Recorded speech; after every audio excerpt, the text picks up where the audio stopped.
வணக்கம். இந்திய நேரப்படி மதியம் 1:30 மணி செய்திகள். முதலில் தலைப்பு செய்திகளை காணலாம். குஜராத்தில் 9000 HP திறனுள்ள ரயில் என்ஜின் தயாரிக்கும் ஆலையை தொடங்கி வைத்தார் பிரதமர் நரேந்திர மோடி. முதலில் தயாரிக்கப்பட்ட மின்சார ரயில் என்ஜினையும் கொடியசைத்து தொடங்கி வைத்தார். இந்தியாவில் 30 கோடி மாணவர்களில் 4 கோடி பேர் உயர்கல்வி பயில்வதாக மத்திய கல்வி அமைச்சர் தர்மேந்திர பிரதான் தகவல். பள்ளிக்கல்வி முடிப்போரில் உயர்கல்வி சேர்க்கை 5 ஆண்டுகளில் 50 விழுக்காடாக உயர்த்த இலக்கு. கோவை, நீலகிரி மாவட்டங்களில் அதிக கனமழை பெய்யக்கூடும் என்பதால் வானிலை ஆய்வு மையம் சிவப்பு எச்சரிக்கை.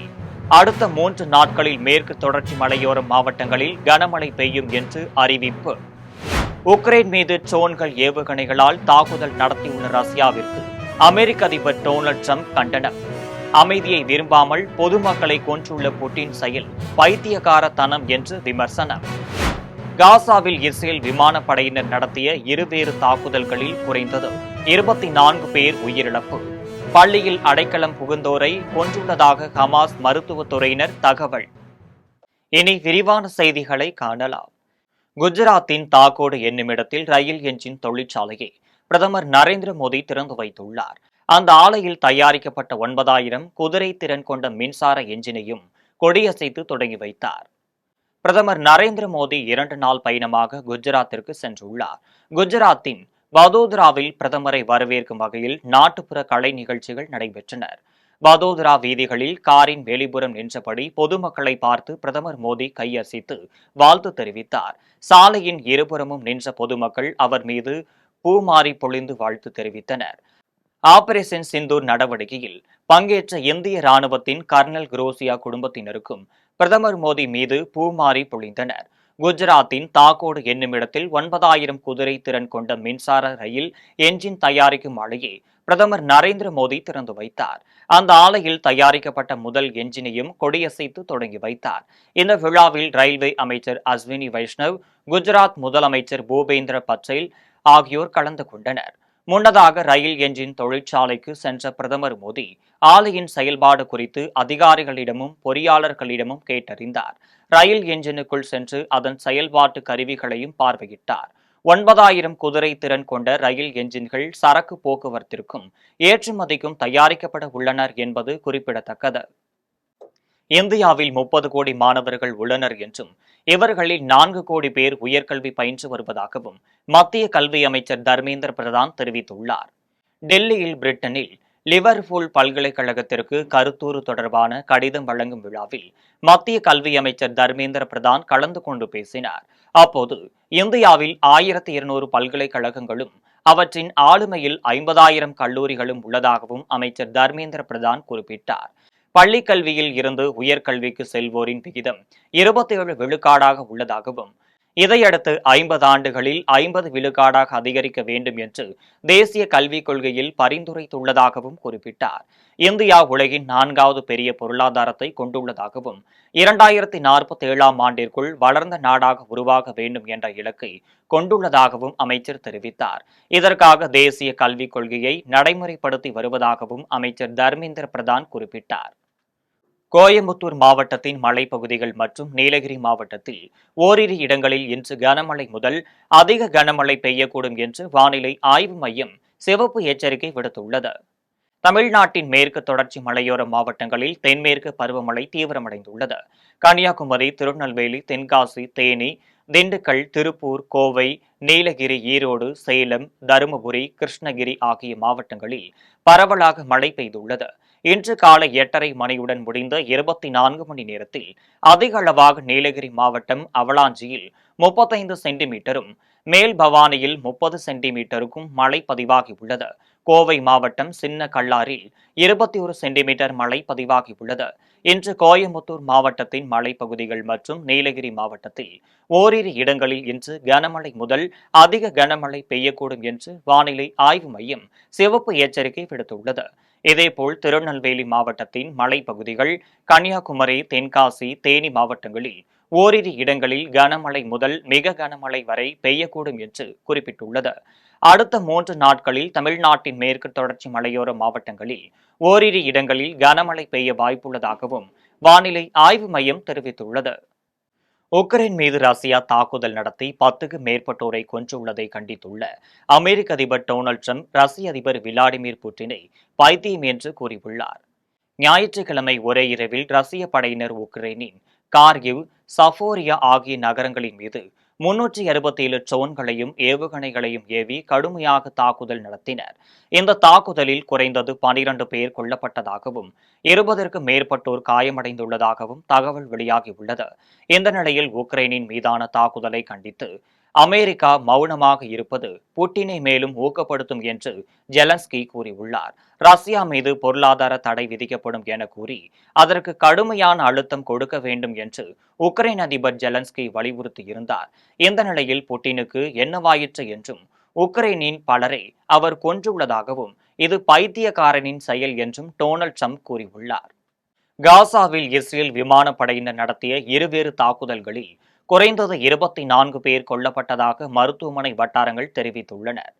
இஸ்ரேலின் தொடர்ச்சியான தாக்குதல்களால் காசாவின் வடக்கு பகுதி நகரமான பெய்ட் லாகியாவில் இருந்து நூற்றுக்கணக்கான குடும்பங்கள் காசாவின் நடுப்பகுதியில் உள்ள ஃபாமி அல் ஜர்காவில் பள்ளியில் அடைக்கலம் புகுந்திருந்தனர்.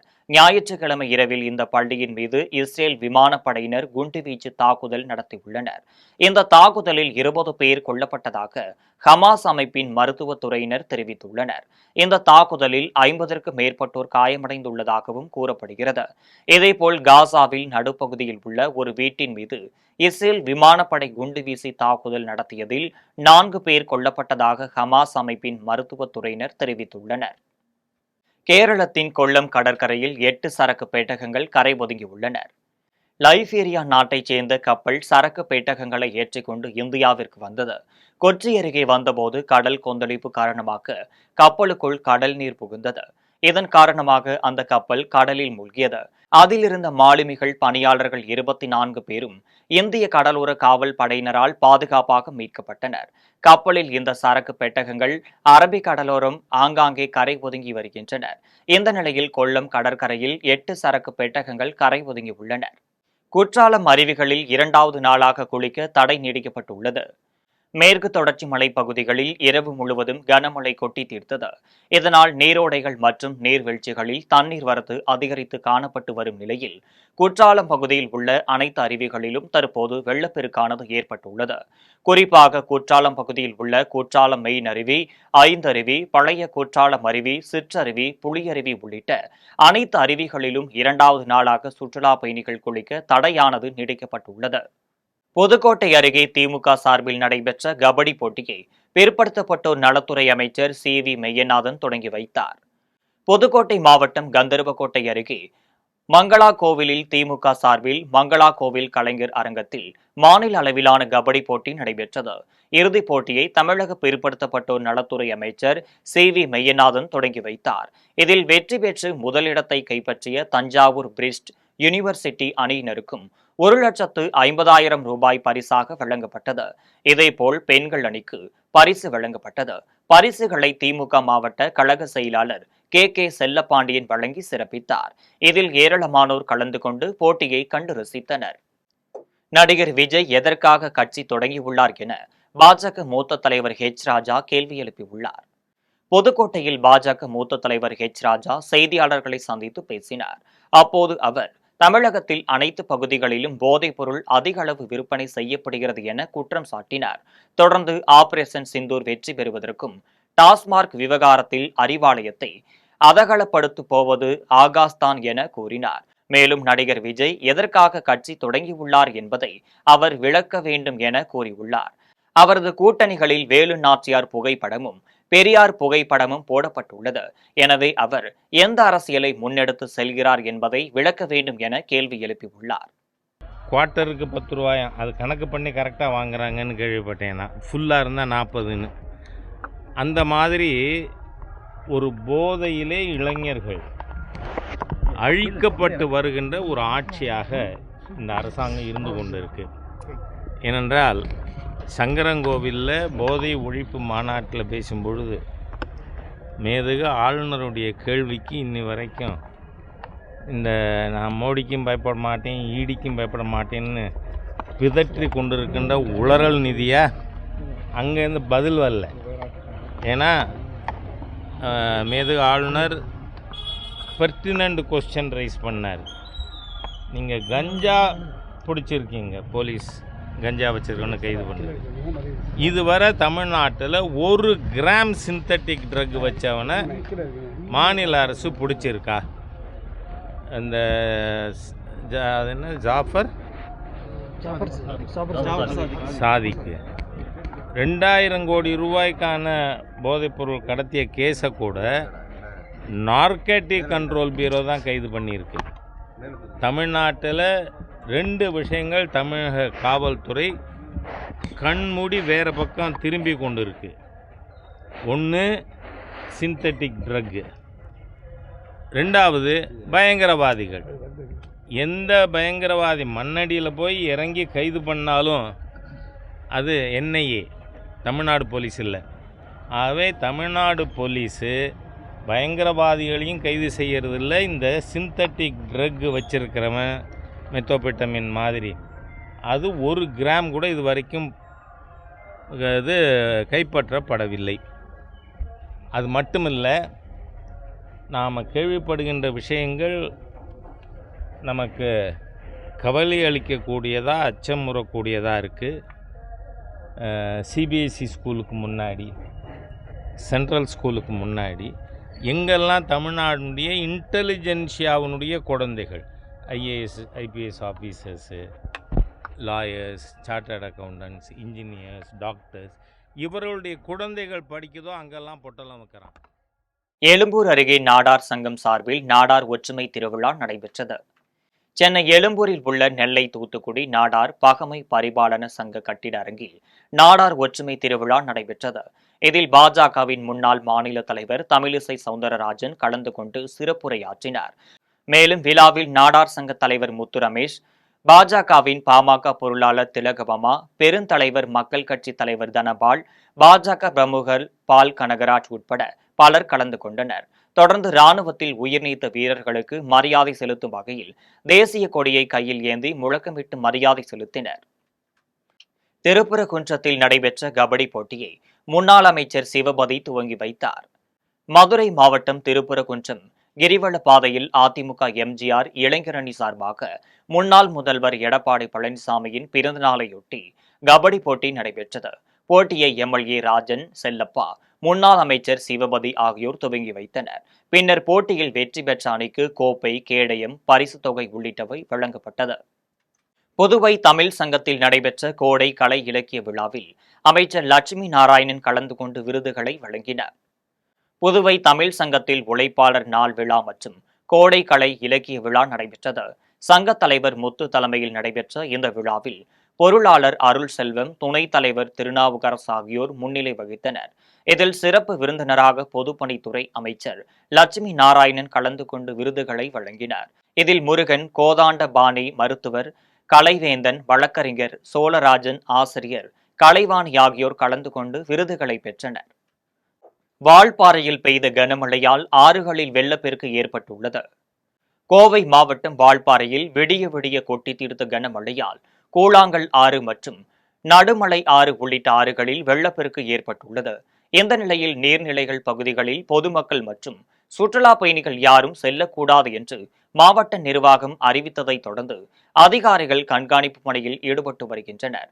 மேலும் வானிலை ஆய்வு மையம் என்று ரெட் அலர்ட் விடுக்கப்பட்டுள்ள நிலையில் ஆற்றோரம் பகுதிகளில் வசிக்கும் பொதுமக்கள் கவனமாக இருக்க வேண்டும் என்று அறிவுறுத்தப்பட்டுள்ளது.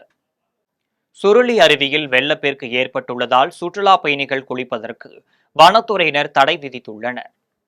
தேனி மாவட்டம் கம்பம் மேற்கு தொடர்ச்சி மலைப்பகுதியில் உள்ள சுருளி அருவி சுற்றுலா தலமாகவும் ஆன்மீக ஸ்தலமாகவும் விளங்கி வருகிறது. இந்த நிலையில் நேற்று இரவு முதல் தொடர்ந்து மழை பெய்து வருகிறது. இதனால் வனப்பகுதியில் உள்ள ஆற்றில் நீர்வரத்து அதிகரித்து அருவியில் வெள்ளப்பெருக்கு ஏற்பட்டுள்ளது. இதன் காரணமாக சுற்றுலா பயணிகள் அருவியில் குளிப்பதற்கு வனத்துறையினர் தடை விதித்துள்ளனர். சுருளி அருவியில் நீர்வரத்து சீராகும் வரை பொதுமக்கள் மற்றும் சுற்றுலா பயணிகள் குளிப்பதற்கு தடை தொடரும் என கம்பம் கிழக்கு வனசரகர் தெரிவித்தார். புது வண்ணாரப்பேட்டையில் பாலியல் உறவிற்கு வர மறுத்த நபரை அடித்து கொலை செய்த திருநங்கையை போலீசார் கைது செய்தனர்.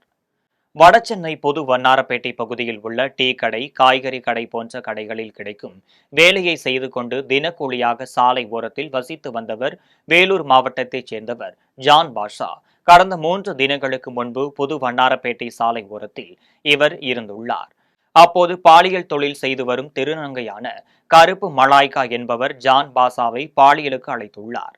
போதையில் இருந்த ஜான் பாஷா மறுக்கவே ஒரு கட்டத்தில் அவர் திருநங்கையை தாக்கியுள்ளார். இதில் ஆத்திரமடைந்த திருநங்கை போதையில் இருந்த ஜான் பாஷாவை கொலை செய்துவிட்டு தப்பி ஓடியுள்ளார். இதையடுத்து தகவலின் பேரில் வந்த போலீசார் இறந்தவரின் உடலை மீட்டு பிரேத பரிசோதனைக்காக அனுப்பி வைத்து திருநங்கை மலைக்காவை கைது செய்து சிறையில் அடைத்தனர். மதுரை அருகே நாடார் மகாஜன சங்கம் சார்பில் நடைபெற்ற பொதுக்குழு கூட்டத்தில் ஆகஸ்ட் 17ஆம் தேதி 3 சங்கங்களும் தேர்தல் நடத்த ஒருமனதாக தீர்மானம் நிறைவேற்றப்பட்டது. மதுரை நாகமலை புதுக்கோட்டை கல்லூரி வளாகத்தில் நாடார் சங்க நிர்வாகிகள் சார்பில் பொதுக்குழு கூட்டம் நடைபெற்றது. இதில் நாடார் மகாஜன சங்க பொதுக்குழு கூட்டத்திற்கு தலைவர் குருசாமி வெள்ளையன் தலைமை வகித்தார். இதில் பொதுச் செயலாளர் கரிகோட்ராஜ், பொருளாளர் பாண்டியன், செயலாளர்கள் கிப்சன், மாரிமுத்து, ஐஜக் முத்துராஜ், மண்டல செயலாளர்கள் சேகர் பாண்டியன், சுப்பிரமணியன், கனகரத்தினம், ஈஸ்வரன், பிரபாகரன், முருகேச பாண்டியன் மற்றும் நிர்வாகிகள் கலந்து கொண்டனர். தொடர்ந்து கல்லூரி பேரவை பொதுக்குழு கூட்டம் துணைத் தலைவர் பொன்னுச்சாமி தலைமையில் நடைபெற்றது. இதில் செயலாளர் சுந்தர் மற்றும் செயற்குழு உறுப்பினர்கள் கலந்து கொண்டனர். இதையடுத்து காமராஜ் தொழில்நுட்ப கல்லூரி பரிபாலன் சபையின் பொதுக்குழு கூட்டம் அதன் தலைவர் வனராஜன் தலைமையில் நடைபெற்றது. இதில் செயலாளர் விவேகானந்தம் மற்றும் செயற்குழு உறுப்பினர்கள் கலந்து கொண்டனர். இதில் 3 சங்கங்களுக்கும் தேர்தல் நடத்த ஓய்வு பெற்ற நீதிபதி ஜோதிமணி தலைமையில் தேர்தல் குழு அமைக்கப்பட்டது. அதில் உறுப்பினர்களாக பதிவுத்துறை கூடுதல் தலைவர் ஆறுமுக நயினார், வழக்கறிஞர் ஆறுமுகம், மூத்த உறுப்பினர் ராஜேந்திரன், கல்லூரி முன்னாள் முதல்வர் அசோகன் ஆகியோர் உள்ளனர். இதையடுத்து ஆகஸ்ட் 17ஆம் தேதி தேர்தல் நடத்தவும் பொதுக்குழுவில் ஒப்புதல் செய்த உறுப்பினர் பட்டியலை ஜூன் 2ஆம் தேதி அந்தந்த சங்கங்களின் பார்வைக்கு வைப்பது என்று தீர்மானம் நிறைவேற்றப்பட்டது. ராணிப்பேட்டை அருகே திமுக சார்பில் நடைபெற்ற கூட்டத்தில் புதிய பொறுப்பாளர்களை அறிமுகம் செய்யும் விழா நடைபெற்றது. ராணிப்பேட்டை மாவட்டம் திருமால்பூர் அருகே நெமிலி வடக்கு ஒன்றிய பொறுப்பாளர்களின் அறிமுக கூட்டம் நடைபெற்றது. நெமிலி ஒன்றியத்திற்குட்பட்ட 11 ஊராட்சிகளை பிரித்து நெமிலி வடக்கு திமுக ஒன்றியமாக உருவாக்கப்பட்டுள்ளது. இந்த நிலையில் ஒன்றிய செயலாளர் மணிவண்ணன் தலைமையில் நடைபெற்ற இந்த கூட்டத்தில் மாவட்ட அவைத் தலைவர் சுந்தரமூர்த்தி கலந்து கொண்டு புதிய பொறுப்பாளர்களை அறிமுகம் செய்து வைத்தார். பின்னர் 2026 சட்டசபை தேர்தல் குறித்து நிர்வாகிகளுக்கு பல்வேறு ஆலோசனைகளை வழங்கினார். இதில் ஒன்றிய செயலாளர்கள் பெருமாள், வடிவேல், ரவீந்திரன் உட்பட ஏராளமானோர் கலந்து கொண்டனர். கோவையில் தமிழ்நாடு ஜவ்ஹீத் ஜமாத் சார்பில் மாவட்ட செயற்குழு கூட்டம் நடைபெற்றது. கோவை உக்கடம் பகுதியில் உள்ள தமிழ்நாடு தவ்ஹீத் ஜமாத் மாநகர மாவட்ட அலுவலகத்தில் ஆலோசனை கூட்டம் மற்றும் மாவட்ட செயற்குழு கூட்டம் நடைபெற்றது. மாவட்ட தலைவர் அப்பாஸ் தலைமையில் நடைபெற்ற கூட்டத்தில் மாநில துணைத் தலைவர் தாவூத் கைசர் கலந்து கொண்டு ஒருங்கிணைந்த பள்ளிக்கல்வி திட்டத்திற்கான நிதியை மத்திய அரசு வழங்க வேண்டும் உள்ளிட்டவை குறித்து வலியுறுத்தினார். மேலும் கூட்டத்தில் முன்மாதிரி முஸ்லிம் இளைஞர்கள் என்னும் பிரச்சார திட்டம் குறித்து ஆலோசனை மேற்கொள்ளப்பட்டது. தமிழ்நாடு தவ்ஹீத் ஜமாத் கோவை மாநகர மாவட்டத்தின் சார்பில் மாவட்ட செயற்குழு நடைபெற்றது. இந்த செயற்குழுவிலே மாநில தலைமை அறிவித்துள்ள முன்மாதிரி முஸ்லிம் இளைஞர்கள் செயல் திட்டத்தை குறித்து விளக்கியிருக்கின்றோம். இந்த செயல் திட்டம் எதற்காக என்று சொன்னால், இஸ்லாமிய இளைஞர்களை நேர்வழிப்படுத்தி நல்வழிப்படுத்தி, குறிப்பாக போதை போன்ற பழக்கங்களில் இன்று நிறைய இளைஞர்கள் சீரழிந்து கொண்டிருக்கின்றார்கள். கல்வி குறித்த விழிப்புணர்வு இல்லாமல் இருக்கின்றார்கள். அத்தகைய இளைஞர்களை கண்டறிந்து அவர்களுக்கு உரிய முறையிலே ஆலோசனைகளை வழங்கி அவர்களை தரம் உயர்த்த வேண்டும் என்ற நோக்கத்தில் தான் இந்த செயல் திட்டத்தை நாங்கள் எடுத்திருக்கின்றோம். அதே போல தமிழ்நாடு தவ்ஹீத் ஜமாத்தின் சார்பிலே ஏராளமான சமுதாய பணிகளை நாங்கள் மேற்கொண்டிருக்கிறோம். குறிப்பாக இரத்த தானம், மருத்துவ முகாம்கள் என்று இது இஸ்லாமியர்களுக்கு மட்டுமல்ல எல்லா தரப்பு மக்களுக்கும் உரிய சேவைகளை நாங்கள் ஆற்றி வருகின்றோம். சென்னை அருகே சகாய அன்னை ஆலயத்தில் தேர் திருவிழா வெகு விமரிசையாக நடைபெற்றது. சென்னையை அடுத்த ஒட்டியம்பாக்கம் ஊராட்சியில் உள்ள சகாய அன்னை ஆலயத்தில் 17வது ஆண்டு விழா வெகு விமரிசையாக நடைபெற்றது. கடந்த 23ஆம் தேதி கொடியேற்றத்துடன் துவங்கிய இந்த ஆலயத்தின் திருவிழாவில் சிறப்பு விருந்தினராக செங்கல்பட்டு மறை மாவட்டத்தின் மேதகு ஆயர் நீதிநாதன் ஆண்டகை கலந்து கொண்டார். முன்னதாக சகாய அன்னை தேர் பவனி நடைபெற்றது. தேரில் வந்த சகாய அன்னைக்கு வழியெங்கும் கிறிஸ்தவர்கள் மாலை அணிவித்து மலர் தூவி வழிபட்டனர். இதில் ஏராளமான பெண்கள் கலந்து கொண்டு சகாய அன்னை பாடல் பாடி பிரார்த்தனை செய்தனர். குடியாத்தத்தில் உள்ள கெங்கையம்மன் கோவிலில் சிரசு ஊர்வலம் வெகு விமரிசையாக நடைபெற்றது. வேலூர் மாவட்டம் குடியாத்தம் அடுத்த வேப்பூர் கிராமத்தில் கெங்கையம்மன் கோவில் உள்ளது. இக்கோவிலில் சிரசு ஊர்வலத்தையொட்டி அம்மன் சிரசுக்கு சிறப்பலங்காரம் செய்யப்பட்டு தீபாராதனை காண்பிக்கப்பட்டது. தொடர்ந்து பக்தர்கள் அம்மன் சிரசை தலையில் ஏந்தியவாறு வீதிகளில் உலா வந்தனர். தொடர்ந்து அம்மன் கண் திறப்பு நிகழ்ச்சி நடைபெற்றது. இதில் வேம்பூர் பஞ்சாயத்து தலைவர் கோடீஸ்வரி மற்றும் கோவில் நிர்வாகிகள் பலர் கலந்து கொண்டனர். இதேபோல் குடியாத்தம் அடுத்த சேம்பள்ளி கிராமத்தில் உள்ள கெங்கையம்மன் கோவில் சிரசு ஊர்வலம் விமரிசையாக நடைபெற்றது. பின்னர் அம்மன் கண் திறப்பு நிகழ்ச்சி நடைபெற்றது. இதில் ஊர் தர்மகர்த்தா வழக்கறிஞர் பிரபாகரன் உள்ளிட்டோர் கலந்து கொண்டனர். இனி வருவது விளையாட்டு செய்திகள்.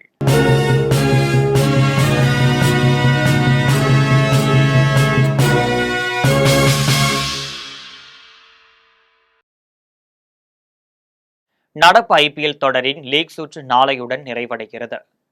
10 அணிகள் இடையிலான 18வது ஐபிஎல் சீசன் இந்தியாவின் பல்வேறு நகரங்களில் நடைபெற்று வருகிறது.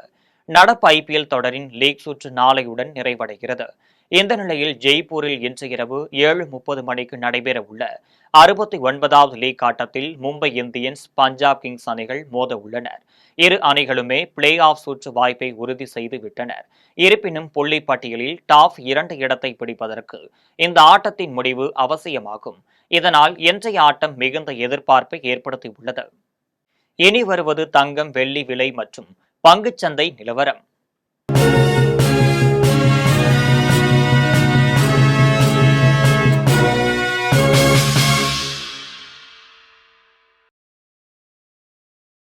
சென்னையில் ஆபரண தங்கத்தின் விலை ஒரு சவரன் 71,600 ரூபாய்க்கு விற்பனை செய்யப்படுகிறது. சென்னையில் இன்று ஆபரண தங்கத்தின் விலை கிராமிற்கு 40 ரூபாய் குறைந்து 8,950 ரூபாய்க்கு விற்பனை செய்யப்படுகிறது. மேலும் ஒரு சவரன் 320 ரூபாய் குறைந்து 71,600 ரூபாய்க்கு விற்பனை செய்யப்படுகிறது. 24 கேரட் தூய தங்கம் ஒரு சவரன் 78,112 ரூபாய்க்கு விற்பனை செய்யப்படுகிறது. மேலும் ஒரு கிராம் வெள்ளி 111 ரூபாய்க்கும் 1 கிலோ வெள்ளி 1,11,000 ரூபாய்க்கு விற்பனை செய்யப்படுகிறது. மும்பை பங்குச்சந்தை இன்று உயர்வுடன் காணப்படுகிறது. மும்பை பங்குச்சந்தை குறியீட்டு எண் சென்செக்ஸ் 407 புள்ளிகள் அதிகரித்து 82,128 புள்ளிகளில் வணிகமாகிறது. தேசிய பங்குச்சந்தை குறியீட்டு எண் நிப்டி 115 புள்ளிகள் அதிகரித்து 24,968 புள்ளிகளில் வணிகமாகிறது. மீண்டும் தலைப்பு செய்திகள். குஜராத்தில் 9,000 HP திறனுள்ள ரயில் என்ஜின் தயாரிக்கும் ஆலையை தொடங்கி வைத்தார் பிரதமர் நரேந்திர மோடி. முதலில் தயாரிக்கப்பட்ட மின்சார ரயில் என்ஜினையும் கொடியசைத்து தொடங்கி வைத்தார். இந்தியாவில் 30 கோடி மாணவர்களில் 4 கோடி பேர் உயர்கல்வி பயில்வதாக மத்திய கல்வி அமைச்சர் தர்மேந்திர பிரதான் தகவல். பள்ளிக்கல்வி முடிப்போரில் உயர்கல்வி சேர்க்கை 5 ஆண்டுகளில் 50 விழுக்காடாக உயர்த்த இலக்கு. கோவை, நீலகிரி மாவட்டங்களில் அதிக கனமழை பெய்யக்கூடும் என்பதால் வானிலை ஆய்வு மையம் சிவப்பு எச்சரிக்கை. அடுத்த 3 நாட்களில் மேற்கு தொடர்ச்சி மலையோர மாவட்டங்களில் கனமழை பெய்யும் என்று அறிவிப்பு. உக்ரைன் மீது ட்ரோன்கள் ஏவுகணைகளால் தாக்குதல் நடத்தியுள்ள ரஷ்யாவிற்கு அமெரிக்க அதிபர் டொனால்ட் ட்ரம்ப் கண்டனம். அமைதியை விரும்பாமல் பொதுமக்களை கொன்றுள்ள புட்டின் செயல் பைத்தியக்காரத்தனம் என்று விமர்சனம். காசாவில் இஸ்ரேல் விமானப்படையினர் நடத்திய இருவேறு தாக்குதல்களில் குறைந்தது 24 பேர் உயிரிழப்பு. பள்ளியில் அடைக்கலம் புகுந்தோரை கொன்றுள்ளதாக ஹமாஸ் மருத்துவத்துறையினர் தகவல். இத்துடன் செய்திகள் நிறைவடைகின்றன. மீண்டும் செய்திகள் மாலை 6 மணிக்கு. உடனுக்குடன் செய்திகளை காண GemLive.tv என்ற இணையதளத்தில் இணைந்திருங்கள். நன்றி, வணக்கம்.